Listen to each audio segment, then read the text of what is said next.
గర్భంలో ఉండగానే ఆడపిల్ల అయితే ఏం చేస్తున్నారు? చంపేస్తున్నారు. ఎంత భయంకరమో చూడండి.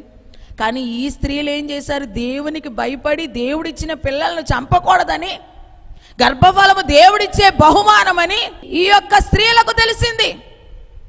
గర్భఫలము దేవుడిచ్చే బహుమానము, ఆ బహుమానాన్ని మనం పాడు చేయకూడదు, చంపకూడదని వాళ్ళు దేవునికి భయపడి పిల్లలను చంపకుండా బ్రతకనిస్తే నేటి సమాజంలో అనేక మంది వారికి ఇవ్వబడినటువంటి ఆ గర్భాలను అబార్షన్స్ ద్వారా చంపేస్తున్నారు.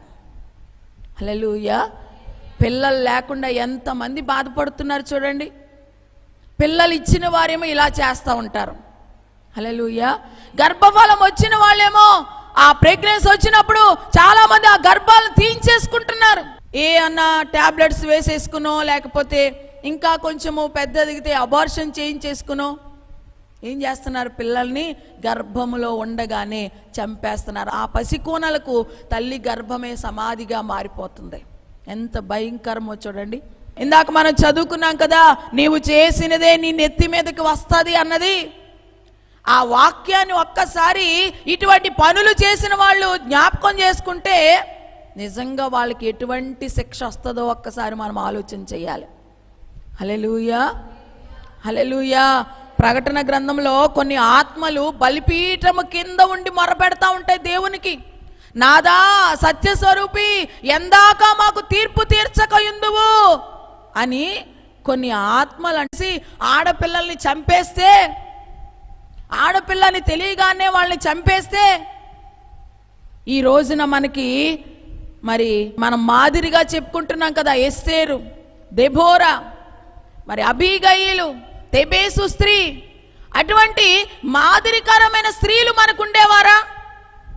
హల్లెలూయా. ఆ రోజున వాళ్ళు కూడా అలాగే ఆలోచించి ఆడపిల్లలు కదా చంపేద్దామని చంపేసుకుంటే, ఇటువంటి జ్ఞానవంతులు, ధైర్యవంతులు, దేశం కోసం, ప్రజల కోసం పోరాడిన స్త్రీలు మనకి మాదిరిగా కనబడేవారా? అసలు మరియమ్మే లేకపోతే యేసుప్రభు వారు ఎక్కడి నుంచి వద్దును? హల్లెలూయా, హల్లెలూయా. దేవునికి మహిమ కలుగును గాక. రెండు చేతులు పైకెత్తి స్తోత్రాలు చెప్దాం. మగ్దలేని మరియ యేసుక్రీస్తు యొక్క పునరుత్థానం గురించి అందరికీ తెలియజేసింది. యేసుక్రీస్తు యొక్క పునరుత్థానం గురించి అందరికీ తెలియజేసిన స్త్రీ మగ్దలేని మరియ. మరి అటువంటి స్త్రీలు మనకు లభించేవారా? హల్లెలూయా, హల్లెలూయా.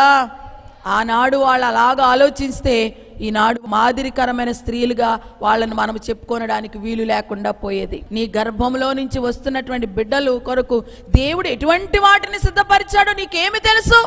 ఈ హెబ్రీ స్త్రీలు, ఈ యొక్క మంత్రసానులు దేవునికి భయపడి పిల్లల్ని బ్రతకనిస్తూ ఉంటుంటే, నేటి దినాల్లో దేవుడంటే భయము లేక చాలామంది దేవుడు తమకిచ్చిన పిల్లలను గర్భములలోనే చంపేస్తూ ఉన్నారు. జాగ్రత్త, దేవుని శిక్ష నీ మీదకి వస్తే అది భయంకరంగా ఉంటుంది. నువ్వు దాని నుండి తప్పించుకోలేవు.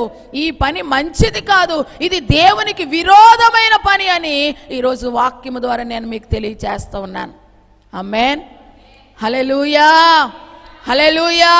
దేవుడిచ్చిన గర్భాన్ని ఎప్పుడు కూడా పాడు చేసుకోవద్దు. అది దేవుడిచ్చింది. నీ గర్భంలో పెరుగుతున్న ఆ బిడ్డకు ఎటువంటి భవిష్యత్తు దేవుడు సిద్ధపరిచాడో నీకు తెలియదు కదా.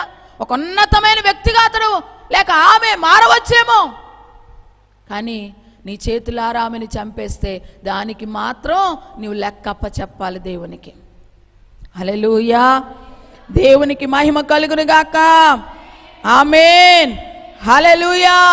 అందుకనే ఈ షిఫ్రా, పూయా అనేటువంటి ఇద్దరు మంత్రసానులు కూడా మనకు ఒక చక్కని మాదిరిగా నిలిచారు. దేవునికి వాళ్ళు భయపడ్డారు, కానీ రాజాజ్ఞకు వాళ్ళు భయపడలా. రాజుగారు ఏం చేసినా పర్వాలేదు, దేవుని ఆజ్ఞే మాకు ముఖ్యం అనుకున్నారు. హల్లెలూయా. మన జీవితాలలో కూడా దేవునికి భయపడే వారంగా ఉండాలి. అన్ని విషయాల్లో కూడా, ఏ విషయంలోనైనా సరే మనము దేవునికి భయపడి జీవించాలి. దేవునికి భయపడి జీవించినప్పుడు ఎన్నో ఆశీర్వాదాలు బైబిల్ గ్రంథంలో ఉన్నాయి. ఆయనకు భయపడి జీవించే వారికి ఏ మేలు కొదువై ఉండదంట. ఆయనకు భయపడే జీవించే వారికి ఇంకా ఆయన దూత కావలి ఉండి వారిని రక్షిస్తుందంట, కాపాడుతూ ఉంటుందంట. ఇలా ఎన్ని వాగ్దానాలు ఉన్నాయి బైబిల్ గ్రంథంలో ఆయనకు భయపడి జీవించే వారికి.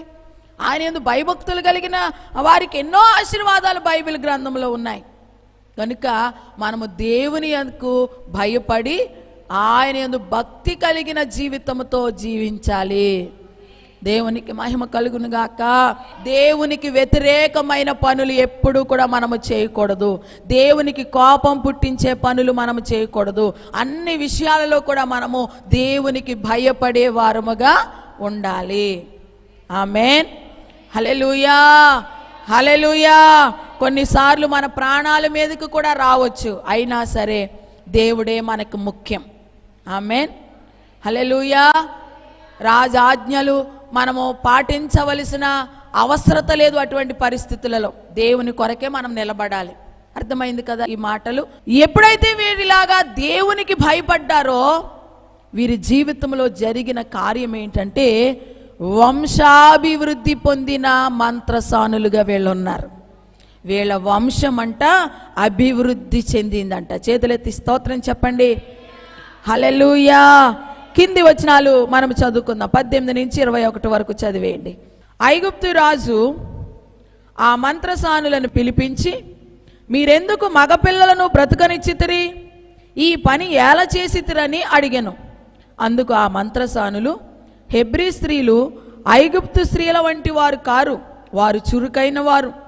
మంత్రసాని వారి యొద్దకు వెళ్ళక మునిపే వారు ప్రసవించి ఉందురని ఫరోతో చెప్పిరి.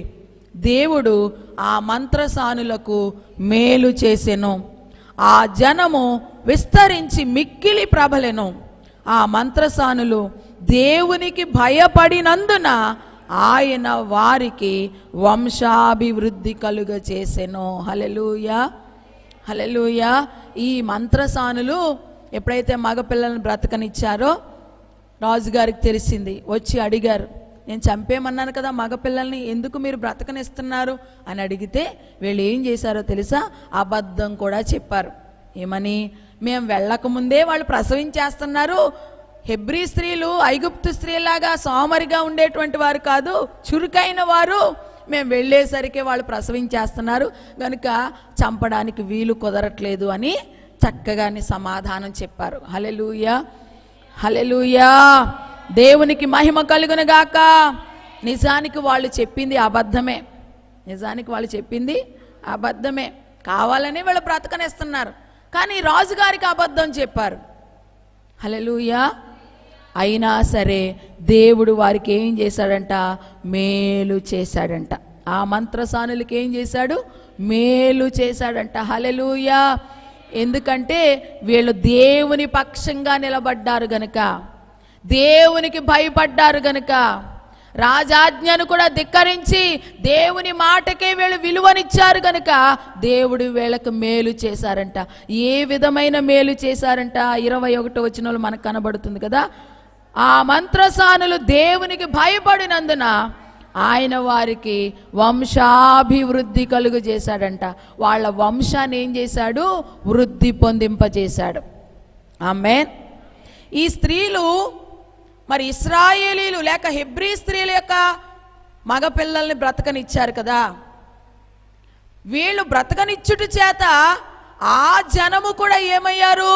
విస్తరించారు. అక్కడ మనం చదివాం కదా, ఆ జనము విస్తరించి మిక్కిలి ప్రబలారంట. అంటే ఇశ్రాయేలీల యొక్క వంశము కూడా వృద్ధి చెందింది. ఇశ్రాయేలీలు కూడా సంతానాభివృద్ధి పొందారు. వాళ్ళ సంతాన ఉత్పత్తి ఇంకా ఇంకా పెరిగి వాళ్ళు ప్రబలారు, ఎక్కువ జనాంగం అయిపోయారు, విస్తరించిపోయారు ఇశ్రాయేలీలు. హల్లెలూయా, హల్లెలూయా. వాళ్లను ఆశీర్వదించడమే కాదు, వాళ్ళకి వంశాభివృద్ధి కలుగు చేయటమే కాదు, వాళ్ళకి సహాయము చేసిన మంత్రసానులకు కూడా దేవుడు ఏం చేశాడు? వంశాభివృద్ధి కలుగు చేశాడు. దేవునికి మహిమ కలుగును గాక. ఇక్కడ మనం తెలుసుకోవలసిన విషయం ఏంటంటే, ఒకరికి మనం మేలు చేస్తే దేవుడు మన పిల్లలకు మేలు చేస్తాడు. ఆమేన్, హల్లెలూయా. ఈ స్త్రీలు హెబ్రీ స్త్రీలకు మేలు చేశారు కాబట్టి ఈ స్త్రీల యొక్క పిల్లల యొక్క సంతానాన్ని దేవుడు ఏం చేశాడు? వృద్ధి చేశాడు. ఒకరికి మనం మేలు చేస్తే మన పిల్లలకి దేవుడు మేలు చేస్తాడంట, మన పిల్లలను దేవుడు అభివృద్ధి చేస్తాడంట. ఆమేన్, హల్లెలూయా. వంశాభివృద్ధి, సంతతి వృద్ధి చెందడం అనేది ఒక గొప్ప ఆశీర్వాదం. ఆమేన్, హల్లెలూయా, హల్లెలూయా. పిల్లలు లేనప్పుడు ఎందుకు బాధపడతారు చాలామంది? అక్కడితో వాళ్ళ వంశము ఆగిపోతుందనే కదా. హల్లెలూయా. మాకు వంశోద్ధారకుడు కావాలి అని కోరుకుంటారు, మా వంశాన్ని నిలబెట్టేవారు కావాలని కోరుకుంటారు. హల్లెలూయా. ఆ వంశాన్ని నిలబెట్టేవారి ఇచ్చేది కూడా దేవుడే అన్నమాట. ఆమేన్. ఆ వంశాన్ని వృద్ధి కలుగజేసేవాడు కూడా ఎవరు? దేవుడే. ఇక్కడ ఈ మంత్రసానులకి ఆ వంశాభివృద్ధిని కలుగజేశాడంట. దేవునికి మహిమ కలుగును గాక. ఆమేన్, హల్లెలూయా. ఇక్కడ మనం నేర్చుకోవలసిన విషయం ఏంటంటే, స్త్రీలమైన మనలను బట్టి మన సంతతి వృద్ధి చెందాలి, మనలను బట్టి మన పిల్లలు ఆశీర్వదించబడాలి, మనలను బట్టి దేవుని ఆశీర్వాదము మన పిల్లల మీదకి రావాలి. మనల్ని బట్టి శాపం రాకూడదు మన పిల్లలకి, మనల్ని బట్టి దేవుని కోపం రాకూడదు మన పిల్లలకి, మనల్ని బట్టి మన పిల్లలంట దీవించబడాలంట. హల్లెలూయా. ఈ మంత్రసానులు దేవునికి భయపడినందున వారిని బట్టి వారి పిల్లలను, వారి సంతతిని దేవుడు అభివృద్ధి చేశాడు. ఆమేన్, హల్లెలూయా, హల్లెలూయా. సంతాన సంబంధంగా, వంశానికి సంబంధించి దేవుడు బైబిల్ గ్రంథంలో మనకి కొన్ని వాగ్దానాలు ఇచ్చాడు. దావీదు గారికి కూడా ఒక వాగ్దానం ఇచ్చారు. ఆ వాగ్దానం ఏంటో మనం చూద్దాం. చూడండి, 2వ సమూయేలు గ్రంథం 7వ అధ్యాయం 11వ వచనం ఒకసారి చదవండి. నీకు జయమిచ్చి నీకు నెమ్మది కలుగజేయుచున్నాను, మరియు యెహోవానగు నేను నీకు తెలియచేయనది ఏమనగా, నేను నీకు సంతానమును కలుగచేయుదును. నీ దినములు సంపూర్ణమగునప్పుడు నీవు నీ పితరులతో కూడా నిద్రించిన తరువాత నీ గర్భములో నుండి వచ్చిన నీ సంతతిని హెచ్చించి రాజ్యమును అతనికి స్థిరపరిచెదను. ఆమేన్, హల్లెలూయా. దావీదుకి ఇస్తున్నాడు చూడండి చక్కని వాగ్దానం. నేను నీకు సంతానము కలుగజేస్తున్నాను, నీవు నీ పితరులతో నిద్రించిన తరువాత నీ సంతతిని హెచ్చించి నీ సింహాసనాన్ని వాళ్ళకి ఇస్తాను అంటున్నాడు. హల్లెలూయా, హల్లెలూయా. దావీదు పొందుకున్నాడు దేవుని దగ్గర నుంచి తన సంతతిని గురించినటువంటి ఒక చక్కని వాగ్దానం. నిశ్చయముగానే, ఖచ్చితంగానే మరి దావీదు నిద్రించిన తర్వాత తన కుమారులు ఒకడైనటువంటి సొలొమోను ఆ సింహాసనం మీద కూర్చున్నాడు. ఆమేన్. దావీదుతో ఆగిపోలేదు, తన సంతతి సంతతి సంతతి సింహాసనం మీద కూర్చుని పరిపాలన చేస్తానే ఉన్నారు. చేతులెత్తి స్తోత్రం చెప్పండి. దేవుని నామానికి మహిమ కలుగును గాక. అలాగే దేవుడు మనకు కూడా కొన్ని వాగ్దానాలు ఇస్తున్నాడు. యెషయా గ్రంథం 44:3 వచనం. కుమ్మరించదను, నీ సంతతి మీద నా ఆత్మను కుమ్మరించదను, నీకు పుట్టిన వారిని నేను ఆశీర్వదించెదను అంటున్నాడు. హల్లెలూయా. దేవుడు మన సంతతిని గురించి కూడా కొన్ని వాగ్దానాలు బైబిల్ గ్రంథంలో మనకిచ్చారు. మన పిల్లల గురించి, మనల్ని బట్టి మన పిల్లలు ఆశీర్వదించబడాలి కదా, దానికి సంబంధించిన కొన్ని వాగ్దానాలు బైబిల్ గ్రంథంలో దేవుడు మనకిచ్చాడు. అక్కడ ఆయన ఏమంటున్నారంటే, నీ సంతతి మీద నా ఆత్మను కుమ్మరిస్తాను, నీకు పుట్టిన వారిని నేను ఆశీర్వదిస్తాను అంటున్నాడు. హల్లెలూయా. ఇంకా చూడండి 59:21.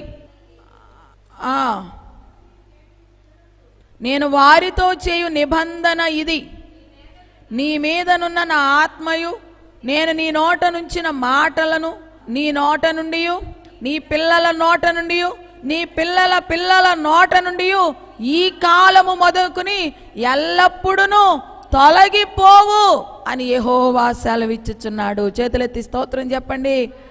నీ నోట నుంచిన మాటలంట నీ పిల్లల నోట నుండి అంట, మరలా నీ పిల్లల పిల్లల నోట నుండి కూడా ఎప్పటికీ తొలగిపోకుండా ఉంచుతాను అని వాగ్దానం ఇస్తున్నాడు దేవుడు. హల్లెలూయా.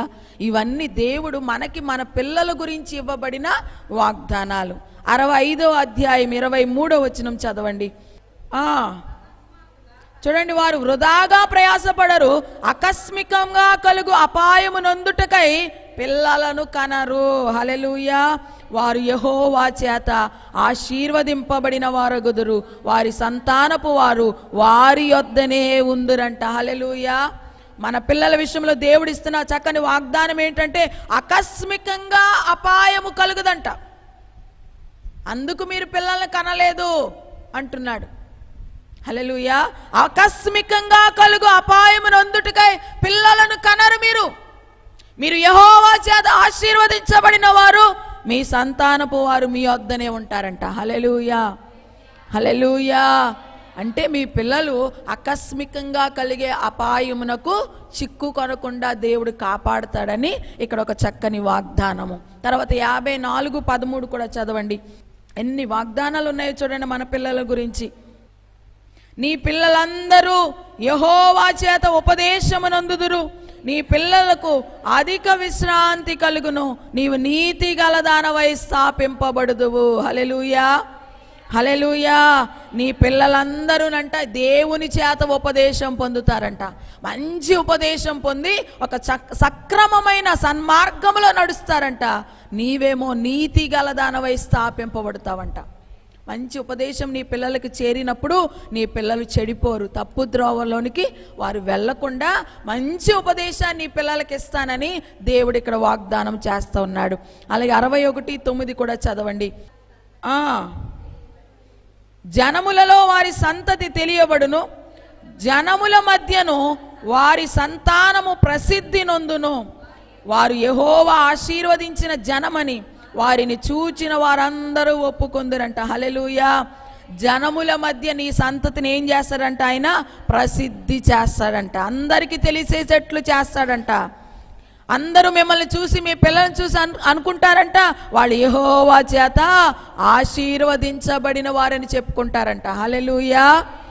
అలాగ మన సంతతిని దేవుడు ఆశీర్వదించాలని ఒక ప్రణాళిక కలిగి ఉన్నాడు ఆయన. ఆమేన్. హల్లెలూయా. హల్లెలూయా. ఇలా చెప్పుకుంటే అనేకమైన వాగ్దానాలు మనకు బైబిల్ గ్రంథంలో ఉన్నాయి మన పిల్లల గురించి.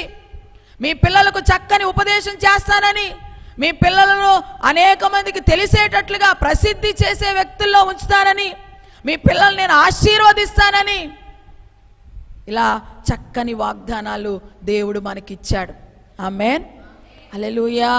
మనకివ్వబడిన ఈ వాగ్దానాలను మనం ఏం చేయాలో తెలుసా? మన పిల్లల కొరకు ఎత్తిపట్టి ప్రార్థన చేయాలి. ఈ యొక్క వాగ్దానాలు వారికి మనము పెట్టాలన్నమాట. ఇలా చేస్తానన్నావు, నువ్వు చెప్పావు కదా ప్రభువా, అలా నా పిల్లల్ని చెయ్యి అని మనం ఏం చేయాలి? ప్రార్థన చేయాలి. ఈ యొక్క వాగ్దానాలన్నీ వాళ్ళు క్లెయిమ్ చేయాలి, మనం వాళ్ళకి అనుమతించాలన్నమాట. హల్లెలూయా. వాళ్ళకి ఆపాదించాలి. నా పిల్లల్ని ఇలా చేస్తానని ఈ వాగ్దానాలు ఇచ్చావు, నా పిల్లల్ని ఖచ్చితంగా ఇలా చెయ్యని నువ్వేం చేయాలి? తల్లిగా నీ పిల్లల కోసము ప్రార్థన చెయ్యాలి. చేతులెత్తి స్తోత్రం చెప్పండి. హల్లెలూయా. దేవునికి మహిమ కలుగును గాక. ఎప్పుడైతే మీరు విశ్వాసంతో ఈ వాగ్దానాలు ఎత్తిపెట్టి పిల్లల కోసం మీరు ప్రార్థన చేస్తారో ఖచ్చితంగా దేవుడు మీ సంతానాన్ని వృద్ధి పొందింపచేస్తాడు, మీ సంతతిని దేవుడు ఆశీర్వదిస్తాడు. ఆమేన్. హల్లెలూయా. అయితే ఇక్కడ మనము ఇంకొక విషయాన్ని కూడా జ్ఞాపకం చేసుకుందాం. దేవుడు ఆశీర్వదిస్తాడు కరెక్టే, కానీ బాహ్య సంబంధమైన ఆశీర్వాదము కంటే ఇంకొక ఆశీర్వాదం, ఆత్మీయ ఆశీర్వాదం చాలా విలువైనది. మనమందరం మన పిల్లలు బాహ్య సంబంధంగానే ఆశీర్వదించబడాలని కోరుకుంటాం, బాహ్య సంబంధంగానే అభివృద్ధి చెందాలని కోరుకుంటాం. కానీ అంతకంటే విలువైనది ఏంటో తెలుసా? వాళ్ళు ఆత్మీయంగా ఆశీర్వాదం పొందుకోవాలని కోరుకోవాలి. ఆత్మీయ ఆశీర్వాదం ఏంటో తెలుసా? రక్షణ అనే ఆశీర్వాదం పొందుకోవాలని కోరుకోవాలి మనం. ఆమేన్. హల్లెలూయా. హల్లెలూయా. మన పిల్లలందరూ కూడా ఆత్మ సంబంధమైన రక్షణ అనే ఆశీర్వాదము పొందుకోవాలని కోరుకోవాలి. ఇది చాలా విలువైనది. బాహ్య సంబంధమైన ఆశీర్వాదాలన్నీ ఏదో ఒక రోజున వదిలేసి వెళ్ళిపోతాం. అవన్నీ మనతో పాటు రావు, ఈ భూమి మీద ఉన్నంత వరకే. కానీ రక్షణ అనే ఈ ఆశీర్వాదం కనుక నీ పిల్లలు పొందుకుంటే నీ పిల్లలు నీతో పాటు దేవుని రాజ్యంలో ఉంటారు. హల్లెలూయా. దానిని కావాలని ప్రార్థన చేయాలి మీరు. హల్లెలూయా. రక్షణ అనే ఆశీర్వాదము మీ పిల్లలు పొందుకోవాలని మీరు ప్రార్థన చేయాలి. తల్లిగా ఇది నీ బాధ్యత. స్త్రీలుగా దేవుడు కొన్ని బాధ్యతలు ఇచ్చాడు. పిల్లల గురించి ఒక ప్రత్యేకమైన భారము తల్లి కలిగి ఉండాలి.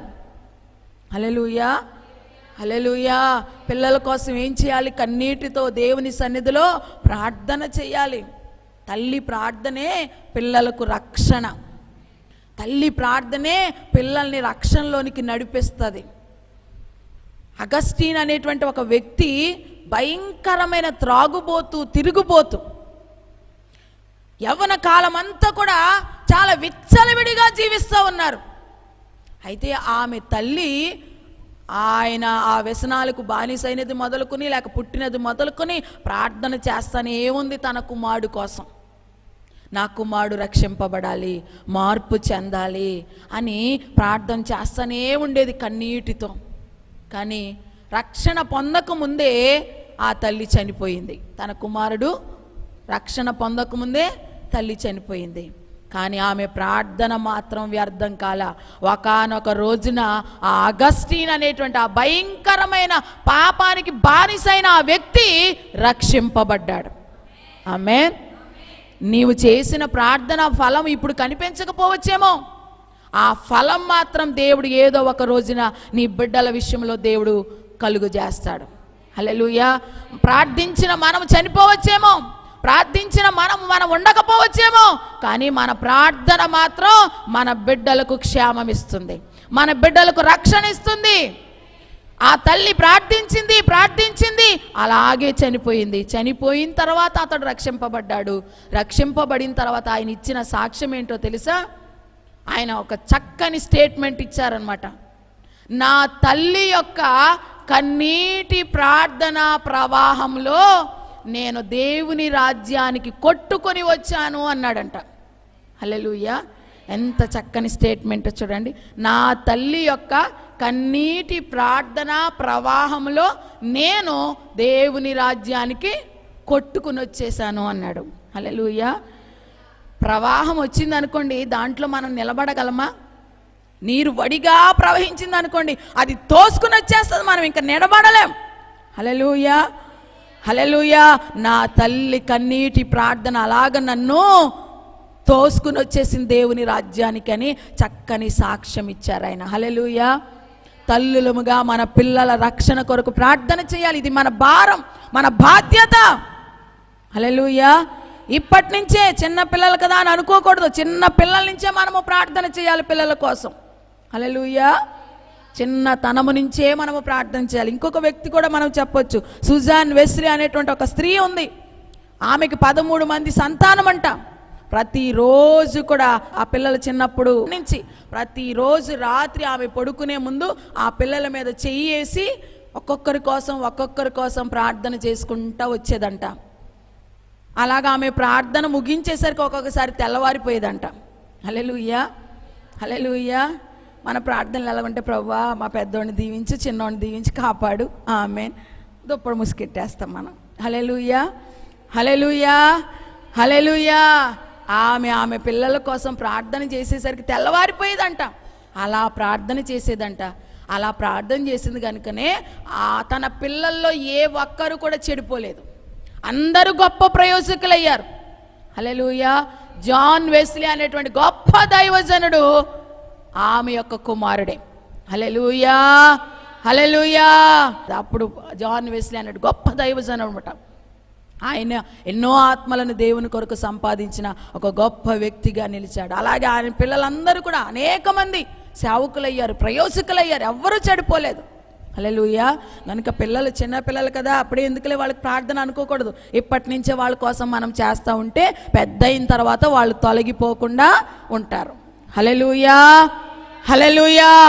నీ వంశము వృద్ధి చెందాలి, నీ వంశము ఆశీర్వదించబడాలి, నీ ద్వారా నీ పిల్లలు దీవించబడాలి. దీవించబడాలి అంటే నీవేం చేయాలి? తల్లిగా నీ పిల్లల కొరకు నీవు ప్రార్థించాలి. వారి ఇహలోక సంబంధంగాను ఆశీర్వదించబడాలి. రెండవది ఆత్మీయ ఆశీర్వాదం కూడా వారు పొందుకోవాలి. రక్షణ అనే ఆశీర్వాదం వాళ్ళు ఖచ్చితంగా పొందుకోవాలి. దాని కొరకు నీవు ఏం చేయాలి? ప్రార్థన చేయాలి. హల్లెలూయా, హల్లెలూయా. మరి ఈ వాక్యం వింటున్నటువంటి ప్రియ సహోదరులారా, మీ పిల్లలు రక్షింపబడ్డారా? ఒక్కసారి ఆలోచన చేయండి. గుణవతి అయిన భార్య అంట తన పిల్లలందరికీ రక్తవర్ణ వస్త్రాలు ధరింపచేసిందని మనకి సామెతలు 31లో కనబడుతుంది. తన పిల్లలందరికీ రక్తవర్ణ వస్త్రములు ధరింపచేసిందంట. మరి ఆ గుణవతి అయిన భార్య వలె మీ పిల్లలకు క్రీస్తు రక్తములో ముంచబడిన వస్త్రములు ధరింపచేశారా మీరు? దేవుడు ప్రశ్నిస్తున్నాడు మనల్ని.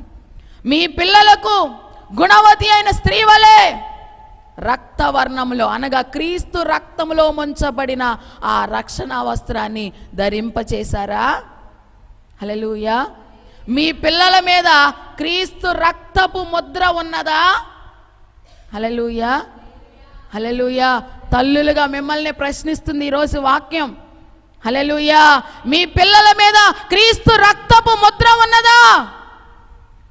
ఐగుప్తు దేశంలో ఇశ్రాయేలీయుల ఇంటి మీద ఆ రక్తపు ముద్ర ఉన్నప్పుడు ఆ సంహారపు దూత దాటి వెళ్ళిపోయింది.